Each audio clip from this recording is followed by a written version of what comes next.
Buddy, apologize for the big delay. Once again, we had this format that we used. We had another glitch with it, and it looks to me like probably the next show we're going to do is we're going to start doing our deal on uh, YouTube instead of using this Facebook with this streaming service that we're using because we've had nothing but problems. And I apologize to you guys. I can only imagine how annoying, because if you only had ideas if you only knew how annoying it was to me. I don't know if Cole's going to be able to join us yet tonight. He had a meeting, and we're hoping that he's going to be able to be joining us. But anyway, so we're here. Had a good week so far going. Today was a super busy Monday, and I know Chad earlier when we talked, he was saying the same thing. And sales for the month of July were up for both of us, and it's just it's been a pretty impressive summer so far. Yeah, for sure. What a wild summer so far, and great another start to a great week here today. Working hard. The boys are trying to get ready for next week's big show and planning out what we're going to do next week. And I think we'll have everything gathered up to start building the trophies for next week. So just pumped. This week leading up to the race is exciting for a lot of us. Well, and the thing is with the Clash, it's a deal where we kind of work on it all year long, and then of course the last minute stuff kind of comes up. Jeremiah, thanks for your advice there. I'll actually probably get in touch with you about that because I definitely need some help to see if I can't get something a little bit better. This Be Live program that we've been using has been good, but boy, the last month or so, it just seems like it's not been so great. But anyway, Harris Clash, 32nd Annual Harris Clash, next Tuesday, August 8th, Deer Creek Speedway in Spring Valley, Minnesota. I can't wait. We've got some things I kind of wanted to go over and talk about with the Clash.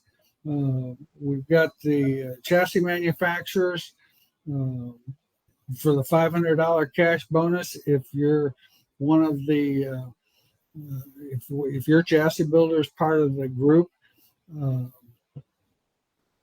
it's exciting.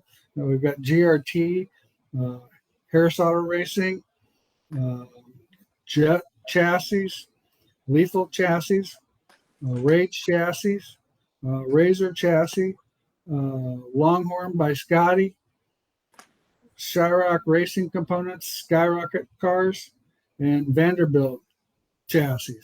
Those are our sponsors for the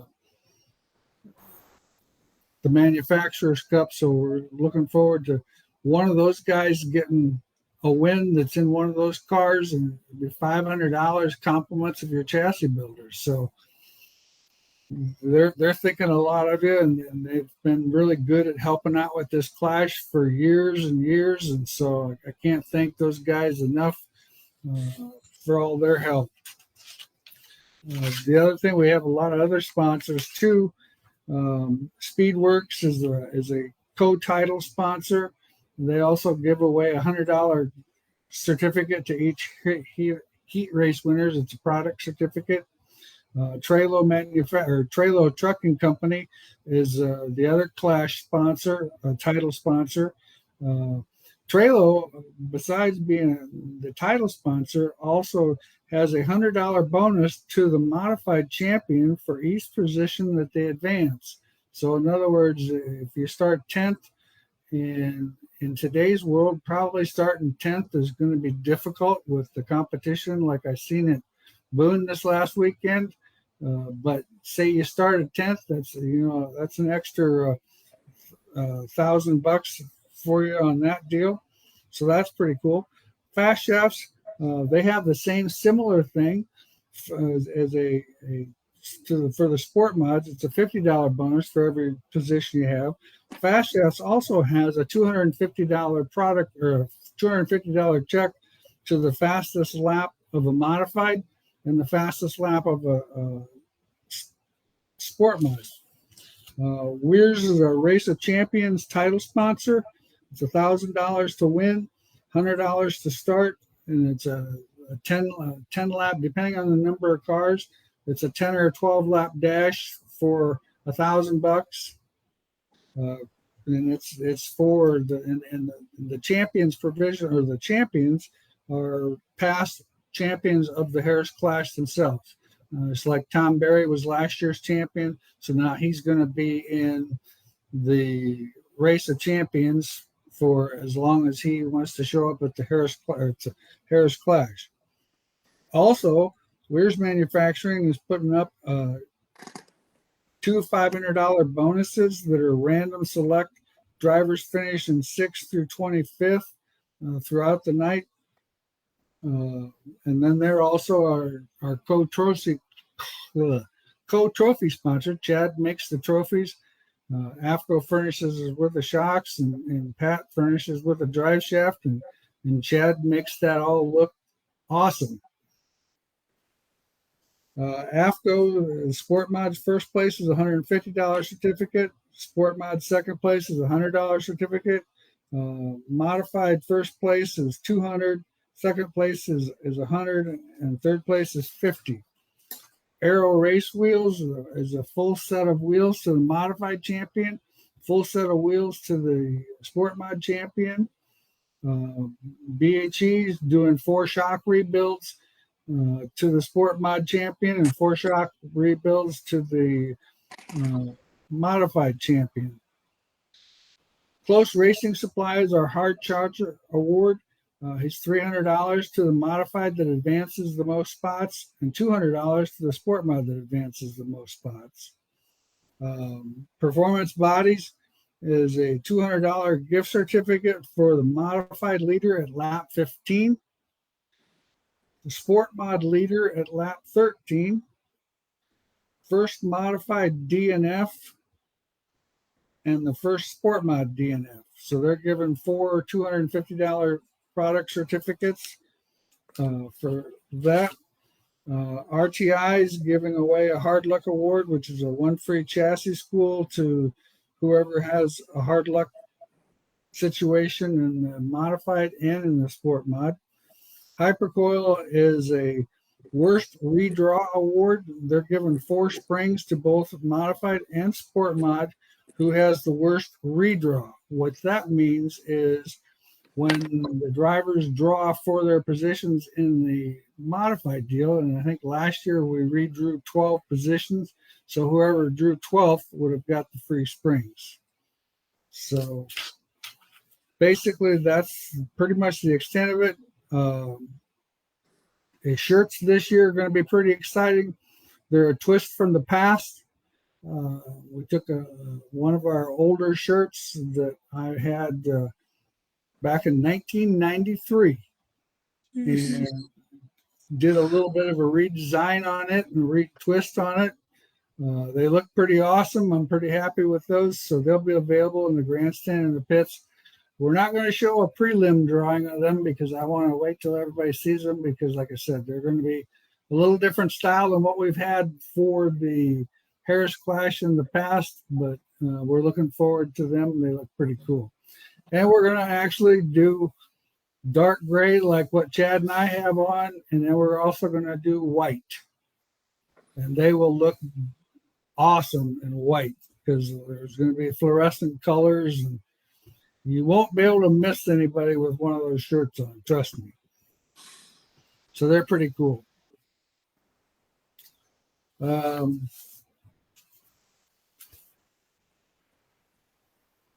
Okay, I think our first question is Joby. Hey, gentlemen, I'm working on an idea with a Northern Sport Mod. Can you see any reason why it wouldn't work to run a lefter limiter chain on the inside of the spring? My idea is that it might be beneficial to maintain dynamic load independently of ride height and droop. I think it's a concept. the problem you're going to have is getting everything to mount in there is what I would have to say would be the difficulty. Yeah, getting and adjusting it, getting inside the spring to try and manipulate the length is going to be difficult. We had a couple people do that years ago with some different chains inside of there with just like a bolt welded on it, but it's tough to adjust. And again, like we talked about last week, the closer you get it out to the tire, the more it wants to pick the tire up off the racetrack, where you kind of want it in towards the bell so it acts as a teeter-totter.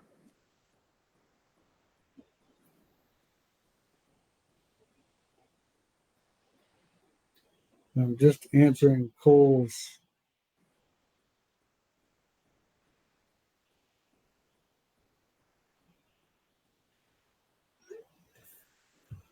Okay. Michael, IMCA stock car, baseline lead placement and percentages. What are good starting points?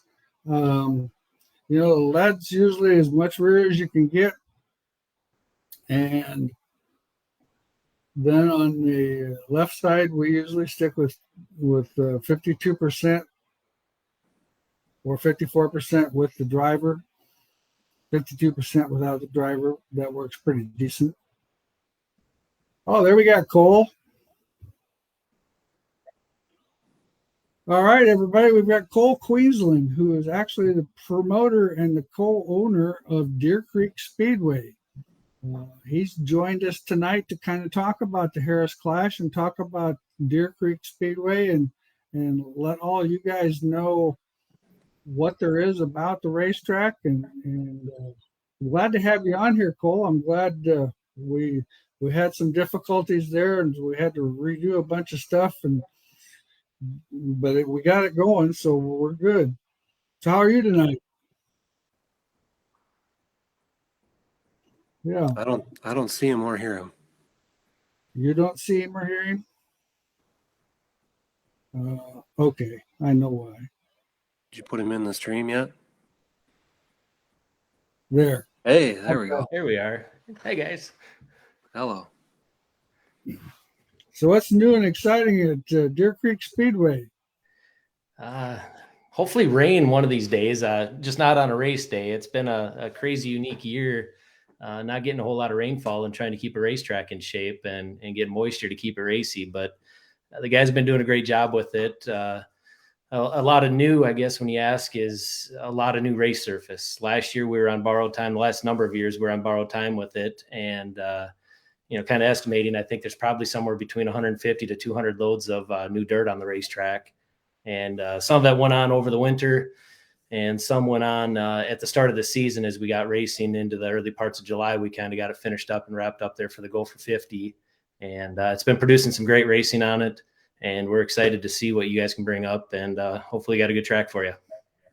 Yeah, we're looking forward to it. Every year it's the highlight of the year and we can't wait. We've got, a lot of registrations are still coming in and so that's been pretty exciting and it definitely we're looking forward to it. So tell us about the advantages and what you have to offer besides great racing. The facility's set up. We got the campground there, so anybody wanting to come up and spend a night or two extra with us, whether it's before or after, and maybe a spot to stay. I know there's a swing going on kind of through some Iowa there too as well with the races, so it might be a spot to park the camper for a night or the hauler for a night. More than welcome to do that. Bill's up in the campground, help you out there.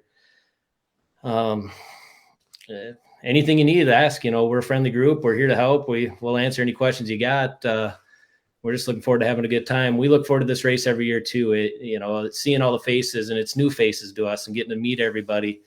It's a fresh time of the year, so to say.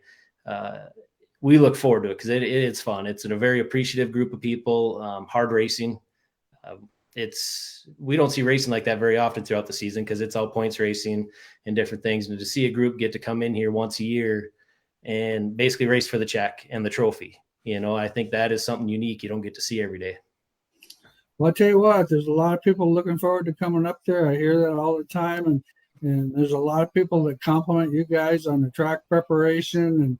And in fact, I did an interview with Taylor Cool the other day, and she complimented the fact that, oh, that place is cool, and she had a great time, and so she's of course registered too. So it's kind of been the general consensus. I know Tim Ward, he's the one that won at Boone the other night.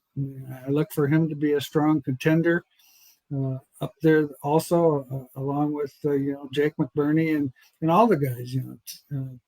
Tom. And I think that's last year was a little change of format too, to where we went with the heat race winners, and then we also put guys with passing points, transferred them in the feature, because our goal is to have the thing racy all night. And granted, we're going to miss it, just like you miss a setup on your race car. I mean, our goal is to have every race be as racy as it possibly can. But I think throwing in, I talked to Jim earlier today. In the sport mods last year, we had 6 heat races. So the 6 heat race winners got in, and then we took the next 6 in passing points were in.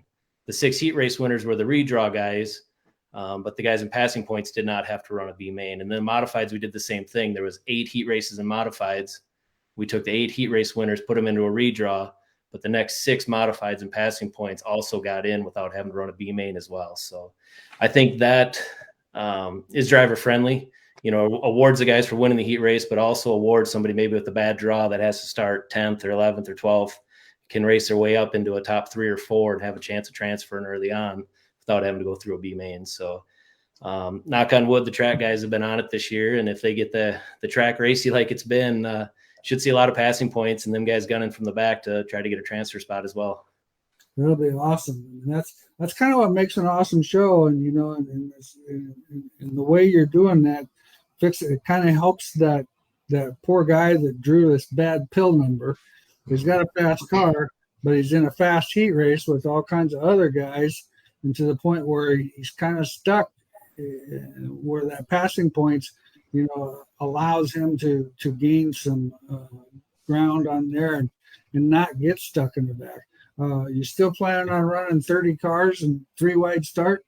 Yeah, that's going through the notes on that. It kind of reminded me. I'm like, oh boy, that's right. We did the modifieds 30 cars, 3 wide, but they put on a great show doing it, and we're excited to watch them do it again.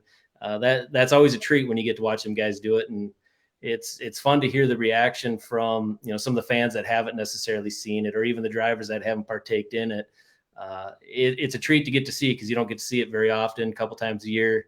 But it's fun to watch what them drivers can do, with the equipment they have. There's some really good equipment out there, and there's some extremely talented drivers out there. Well, the thing is, it puts on such an extra awesome show for the crowd, because 3 wide, 10 rows deep. There's race cars everywhere, and I was impressed. Those guys handled it well last year. Knock on wood, I hope that goes that smooth today, because we didn't have a restart or anything for quite some time. Yep, and it kind of goes hand in hand with the passing point structure too, is it gives that guy that maybe had the bad draw at the start of the night, and then maybe had to come through the B main, and now you're starting 18th. Well, really, you're only starting, what is that, 6th row? And right. Obviously you got to have some patience at the start of that race, but if you're lucky enough that that's the line that's moving early on, you can grab some spots early on and set yourself up good. It can go against you too. You can be in the lane that's going to shuffle back a little bit, but it all comes down, racing is, there's a lot of luck behind it. You got to, these guys are bringing the cars, they're bringing the drivers, and he who has the most luck and all that, it'll be fun to watch that thing when it comes down to about 10 to go, to see who's there at the end and who's going to be battling down to the wire. Well, that'd be kind of brutal if a guy went 2 wide and with 15 rows deep. That poor guy in the back he'd be half a lap behind. He's a ways back there. Yeah. So that's what's nice, putting them the 3 wide. As long as you can't preach that patience thing enough, with them guys. But they've done it. These guys are good enough.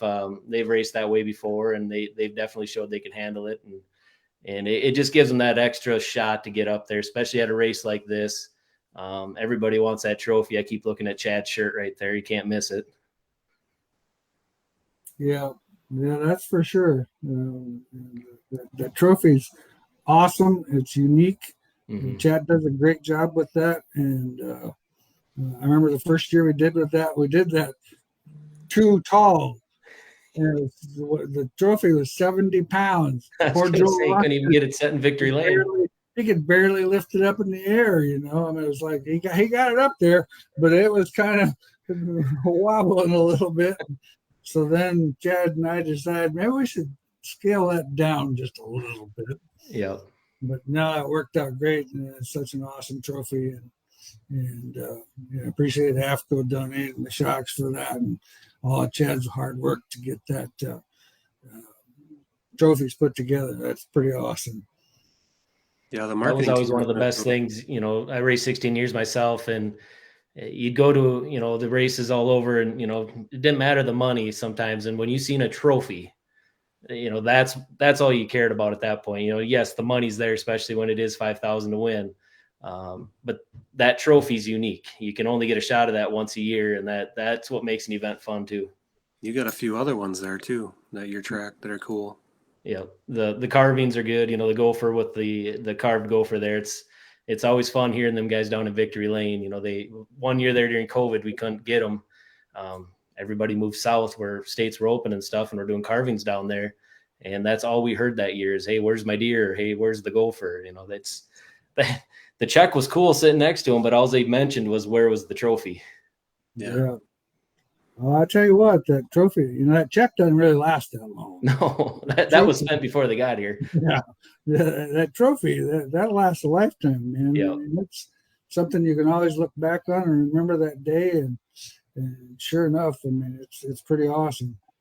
Yeah, the marketing team's that's going to be our next Inside the Brand. Is they're going to do a little video on how me putting the whole thing together and lasering it and the full assembly, and then following it through the whole night there at the Clash. So that's going to be pretty exciting. The boys are pumped to put that together. So, well, that'd be neat. Yeah, that'll be really pretty cool. Anything else you'd like to add, Cole? You want to tell the people about your racetrack? Yeah, I ain't got a whole lot more to add.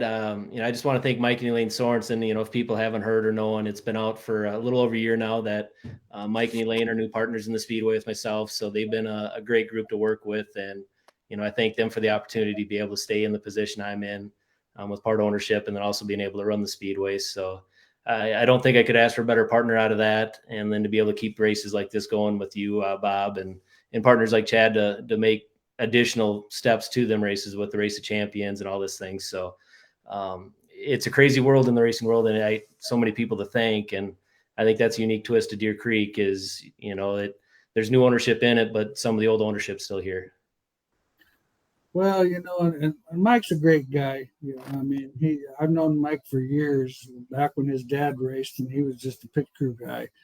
And I always thought the world of his dad. He was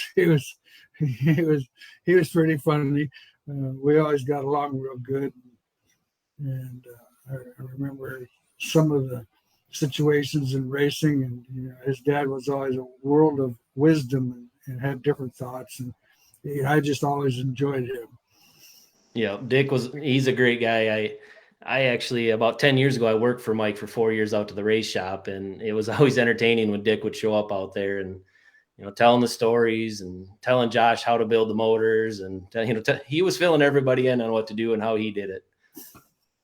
Yeah, no doubt about that. That is for sure. Well, I don't want to take any more of your time. I appreciate you coming on, and look forward to. Can't wait till next Tuesday.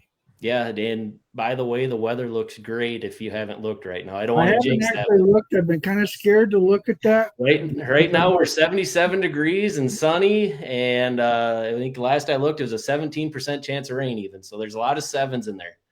Awesome. Perfect. Well, that's good. That's really good. So make sure, if you guys are watching, make your plans, come on out because the weather's looking great, and it should be a great time. We're looking forward to seeing everybody. Well, it's an excellent fan show. I mean, because there's plenty of racing. You know, there's what'd you say? We had 14 heat races. Yeah, we had 14 heat races and 7 B mains last year. So you get plenty of racing, and the nights. I mean, it's a pretty decent event. No doubt about that. Probably one of the best walking tacos in the industry too. I mean, let's face it, the concessions are amazing there too. Oh, I they appreciate are. I mean, the concessions, the whole facility is just fantastic, and that's kind of like what everybody says when I talk to people. Oh, I'm sure glad you went up there. That facility is just awesome. And I'm like, well, those people are so nice to work with, and I'm like, yeah, I know. Trust me. We said it 22 years ago when we started this. I remember my dad preaching to us that, if we're not going to have fun, we're not going to do it. So that's kind of been our motto. And even moving forward with Mike is, every time we're out there, we got to be having fun with it. And I would say I'm having more fun now than I was even when I was racing. This promoting side it's got its days, it's got its challenges, but it's an absolute blast, and being around all the people and hearing, the kind words everybody kind of throws out there. There's plenty of the negatives that come with it too, but they're all good. And one thing I'll say on the walking tacos and the food you mentioned, make sure you check out all the concession stands, because not every stand has everything. So I think the walking tacos are only in the north building in the pit area. You can't even get a main concession, and can't get cheese curds in the pits. And we're limited on room, so we got to kind of pick and choose what goes where. So Awesome. That's good. it's a surprise around every corner. We appreciate you joining us. Yeah, thanks for having me on. All righty. We'll see you next week. All right. Sounds good. Bye. See you later. Okay.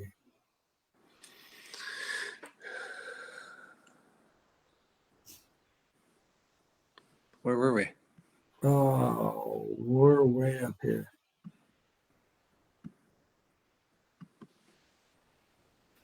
IMCA stock car? Yeah. Michael? Paul, what's your guys' thoughts on running a brake floater versus clamping it to the bird cage on IMCA modified?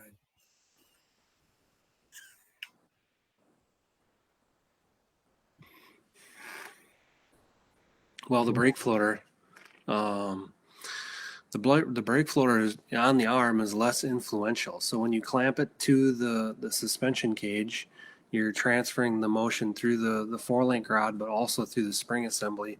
And that spring assembly is behind, so it's hooked up on the chassis farther back. So it has basically a dual influence. So it is manipulated by the angle of the top rod, similar to a brake floater being manipulated by the angle of the arm. So basically short tracks is really good on the cage, but if you got a big sweeping momentum corner, if you put it on the cage, you're going to be too hard on the right front and probably just start plowing through the middle. So it kind of makes you turn in better unless you're going too fast, like on a big momentum track like that. It also has a lot to do with how the driver brakes. So a lot of guys put it on and they can't get used to the additional force behind it, so they can't adjust how much they use the pedals. So then they instantly go back to the brake floater. So it's kind of a driver preference thing. Tunability wise, it's easier to tune the brake floater than it is to tune on the cage, because if you're going to manipulate it, you're going to change the top rod angle, which changes the drive angle also. So it's kind of a balancing act. A lot of guys love it, a lot of guys hate it. So it's kind of more of a driver preference deal. Short track for sure. Yeah, most definitely. Okay. Henry wants to know, what information do you need to suggest ball joint links? I tell you what, you'd be better off to, and I probably won't get, I've got an appointment tomorrow morning that's going to probably last 20 minutes and it doesn't start till 10:20. I probably won't be there till 11 o'clock tomorrow morning, Central Standard Time. So if you wanted to give me a call after that, Henry, we can definitely talk through that, and I can give you some suggestions on what we do. And, that way I kind of know more for sure what you got and go through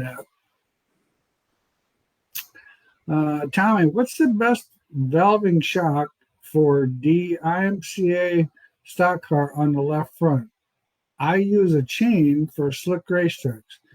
Well, it's kind of all over the board. I mean, it's really, to be honest with you, it's a driver preference. Our slick track shock is just a plain Jane 5.5. It's just a basic shock. If it's real heavy, we might put more rebound in it and go like with the 5.7 or something like that, or I'll rephrase that, go with the 4.7 or even the 3.7 to help get the car to turn when it's heavy.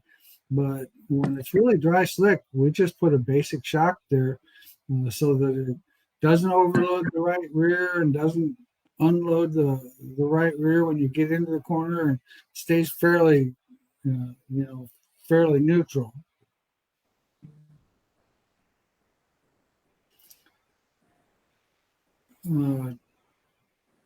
Tim, I have 2 sets of holes on my right rear trailing arm bracket on the chassis, about an inch different. What difference is running an inch longer trailing arm compared to a shorter arm? Inch longer trailing arm, you can run a little bit more bite, and it tends to slow things down, so it's not quite so fast to respond. The shorter trailing arm will respond faster. On a real short stop and go racetrack, I like the shorter one better. On a racetrack that's big and sweeping corners and fairly fast, I tend to like the longer rods. So, we don't actually change them back and forth a lot. I run the longer rod on the left rear and the shorter rod on the right rear, just because I run a little bit more angle on the left rear than what some people do. I think that works pretty good. And then I can slow it down with a longer bar so it's not quite so much action. And I think it gives me traction on down the straightaway longer.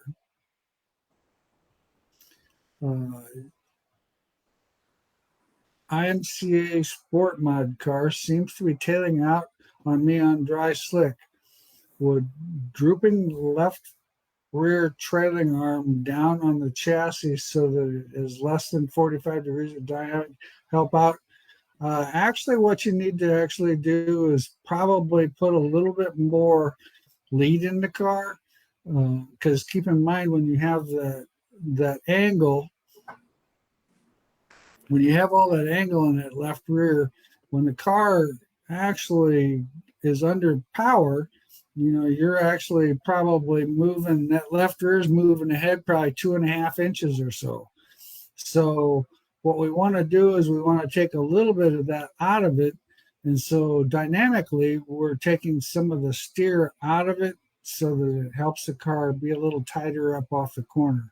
And that works pretty good. So I always lengthen my left rear a couple turns, 3 turns, depending on the track condition. What would you guys run for stagger on a slippy racetrack? Would you go straight to the J-bar? I'm not real big on cutting my stagger too far down. I never go below an inch of stagger because the car still, it's that old coffee cup theory that if you roll a coffee cup across the table, it kind of turns in a circle. I think a little bit of stagger helps the car rotate without scrubbing traction on the tires. And then I would probably put a little bit more Panhard bar or J bar in it to help it be a little tighter getting into the corner. Hey, Chad, on your 2-link double shear bracket, part number have you considered going to a cylinder style adjuster on those? The current brackets are nice, but usually I need an extra hand to push or pull the rear end to take the pressure off adjusting it. Would be much easier to do by Yeah, I mean we've had a climber in the double shear plates before. The problem is that most of the chassis builders don't like it because they can't tune the car. So having a standard hole like 4.5, 5, 5.5, it just allows the chassis builders to tune the cars better. If they have infinite adjustment and the guy, well, I'm somewhere in between 4 and 4.5, then you don't really know where you are. So we've built some stuff in the past and most people didn't like it just for that reason. We had a couple guys take a shot and then it slid in the slot. It doesn't have as much clamping force as like the Panhard bar climbers, but We definitely have played with it, but most of the chassis builders talk us out of it for the chassis side and the cage side, just because tunability for doing their tech support. So, I mean, we could do it, but we're not really sure if it needs to be done. And as far as the adjusting, I mean, if you just put a jack under there and take the pressure off, it adjusts pretty easy. I just did it at Huset's 2 weeks ago, and I mean, it only took a couple seconds. We got a couple tools drawn up that like do some clamping and whatever, and to take the pressure off. But I mean, at the end of the day, you're going to spend more time putting a ratchet strap around the rear end than you are just slide the jack under there and put the pressure one way or another. So we don't like to outthink the current situations, but you know, it is what it is. If you want it, it's available. Austin wants to know if too much clamp on the right front of the stock car can make it teeter-totter or bind up. A combination of too much clamp force on the right front and too much valving, too stiff of valving on the compression side of the left rear can make that car try to teeter-totter a little bit. Yep, I've seen that happen. Kind of depends on the car. Some cars it's more noticeable than others, but yeah, it definitely can happen.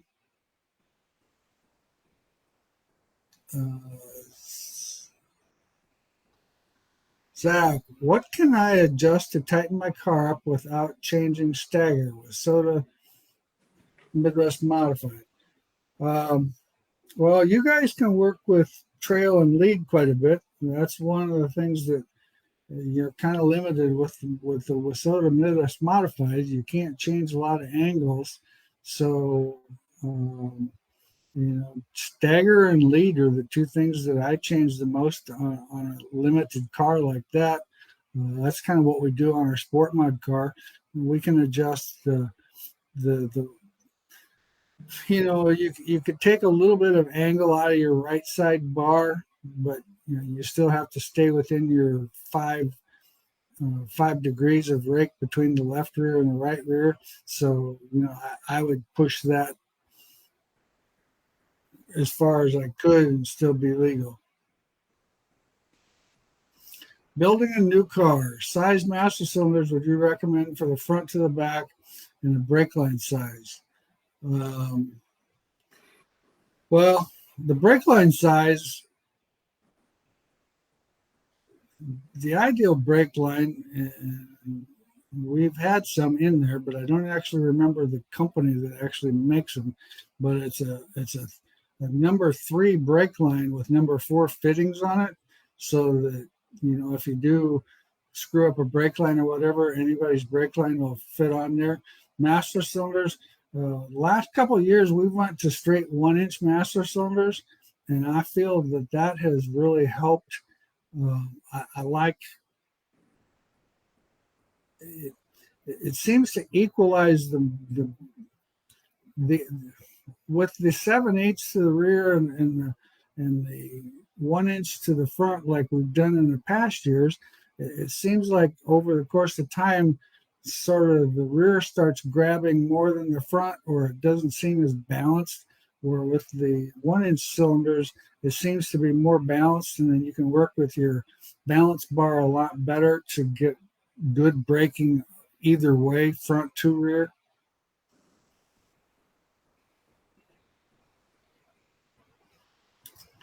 Oh, we at our last question. Tim, is that the last question you see? That's what I got. Yeah. Okay. Well, guys, once again, it's been a great night. I apologize for starting so late, but we got it handled, and I lived through the heart attack that I was really fixing to do, and so that all worked out well. And we got one more. We'll take Brandon's question real quick.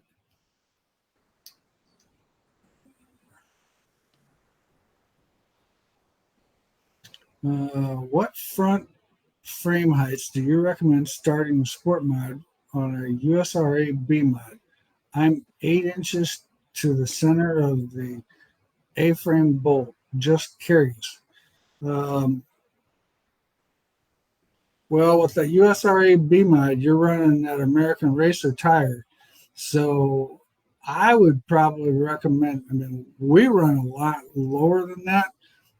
Our ride heights, like on our right front, is 7 3/8, and then our left front 7 5/8, with the IMCA Hoosier, which is basically the same height as that American Racer tire. So that's I like the lower ride height myself. I think it's more stable. I like the way the car turns better with it being lower. And it just kind of, in my opinion, but whatever your chassis builder tells you to run is probably what you really need to run, because he's probably got, the geometry and stuff maybe set for different ride heights. But that's what we do, and so you can take that for food of thought or whatever. Well, anyway, appreciate you guys all sticking in there with us. Sorry for the later night here, but once again, we got it handled, and we'll be back here in 2 weeks, which would be August 14th. We'll be back here in 2 weeks, August 14th. Thanks, everybody. All right. See you guys later.